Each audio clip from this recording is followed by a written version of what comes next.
მოვამზადოთ ქათმის შაურმა. ეს არის ჩემი გემოვნებით შეზავებული და ვფიქრობ, რომ ძალიან გემრიელი გამოვიდა. ვიწყებთ ქათმის ფილეს მარინადით. ამისთვის გამოვიყენებთ სლობოდას ზეთისხილის მაიონეზს, ასევე ნიორს, ლიმონის წვენს და ჩემს მიერ მომზადებულ მწარე აჯიკას, რომელიც წინა წელს გავაკეთე და ისევ ახალივით არის. დავამარინადოთ ჩვენი ფილე მინიმუმ 1 საათი. და ტაფაზე ცოტაოდენ ცხიმში შევწვათ ორივე მხრიდან, ისე რომ არ გამოგიშრეთ. უნდა იყოს ასეთი წვნიანი. შემდეგ კი გადავდივართ ბოსტნეულის დაჭრაზე, მე გამოვიყენე ახალი ხახვი, პატარა მწარე წიწაკები, კიტრი, პომიდორი, წითელი ტკბილი წიწაკა, ასევე მწვანილები, ქინძი და კამა, სალათის ფურცლები რა თქმა უნდა.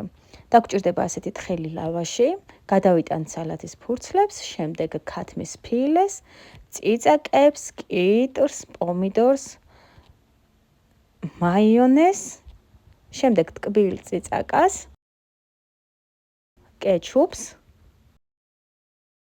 მწვანილებს და კადრი, რომელშიც ხახვი დავამატე, არ ჩანს და აუცილებლად დაამატეთ. ასევე მარილი გემოვნებით, გადავახვიოთ და შევწვათ ყველა მხრიდან.